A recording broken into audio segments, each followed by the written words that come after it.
Nearly 2 years ago, a video genre known as storytime animation hit its apex in relevancy on YouTube. Creators in this group would release content centered around their life experiences and do so visually by using animation methods. But in the wake of its popularity, many criticized both the genre and its creators. The most common of these critiques were that the channels all shared a similar introverted persona, were often unaccepting of criticism, and put out lazily drawn animation, or that what they produced didn't qualify as animation at all. Combine this with the fact that a fair portion of these creators ended up getting in smaller or often unrelated controversies, and it was inevitable that the cumulative weight of this drama would result in heavy pushback from the commentary community of the time. In a way, it was this wave of criticism against the storytime animation genre as a whole that helped cultivate the rise of many creators who have grown more influential. Examples include Turkey Tom, Ellis Mark, The Right Opinion, Just a Robot, and, to some extent, me. I didn't have a hand in these events, but I did make videos around them at the time, which served as one of my first surges of popularity, albeit small. For this reason, I kept a keen eye on the developments surrounding this drama at the time,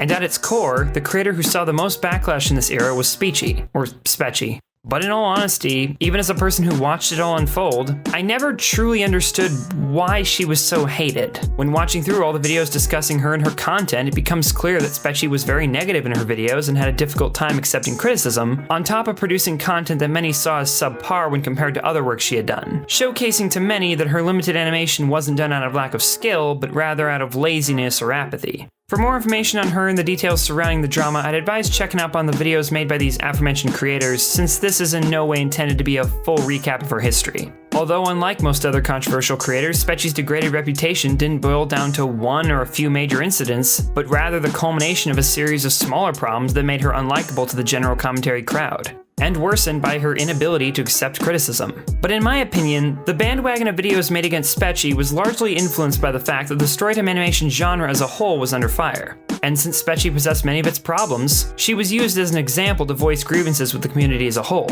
That's not to say she wasn't deserving of the critiques levied against her, but I would argue that she was only given as big of a spotlight at that time because of the controversy surrounding the entire genre. But recently, however, news about Spechie or her boyfriend Papa Timmy has been almost non-existent, and I'd be willing to bet that a lot of you who only knew about them through the controversy forgot their channels even existed. When looking at Papa Timmy's channel, it's worth knowing that while his content appears unchanged since the drama, it's been nearly 10 months since any channel activity. Despite this, he appears to be somewhat active on Twitter and Instagram, although he hasn't appeared to give any reason for his inactivity on YouTube. His Discord server appears to be either defunct, or invites on his channel banner and video descriptions have expired. Spechie, on the other hand, has undergone much more drastic changes. When looking her up today, one may be confused to find that her channel has since been renamed to Spechie, and her backlog of videos has been mostly purged, with only stragglers remaining. She explains her rationale for both of these decisions in a video titled The Truth, which has a thumbnail showing herself in a glass coffin. The video itself begins with her stating that she was diagnosed with borderline personality disorder, which may explain some of her past behavior and difficulty with criticism.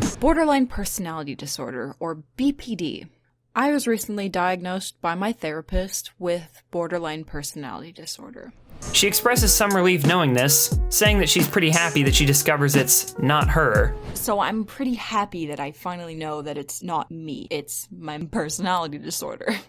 In combination with me, obviously. Mostly, it's my BPD, which is manageable. And that in itself is all I need. She also expresses remorse for her past videos, explaining that she's stopped thinking of Spechie as herself due to her seeing this as a negative image that she no longer wants to identify with, thus explaining the name change and deleted backlog. Me, became something I didn't recognize. Something that people hated, and I do deeply apologize to everyone and anyone that I affected with anything I did. Bridget, that is my name. That's what I want to be addressed as. Spechie's dead, will never be coming back. Videos are gone because they're really bad. Like, let's be honest. And now I'm trying to make videos that don't suck, so channel's Spechie now. I don't know, egg and Spechie, that's it. I didn't think of it beyond that. It's also worth noting that in this video, her animation style has seen a shift from that present in her older content. While most scenes are in black and white with limited detail, they offer a greater amount of variation than that of her prior work. In both her video's description and comment section, she apologizes for her prior actions and expresses gratitude for those giving her a second chance. A week and a half later, she uploaded another video, this time discussing the virus and how to spend your time in quarantine. This too shared the same style as her truth video.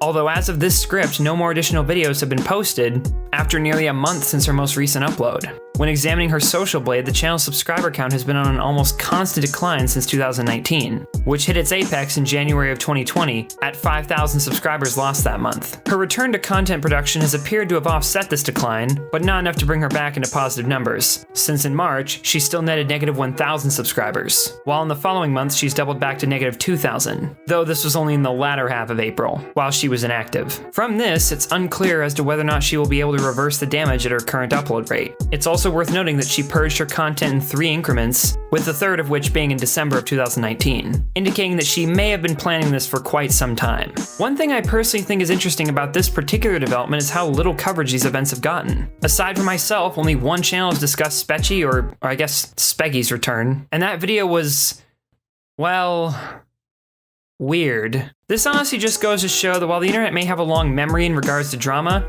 it also has a short attention span.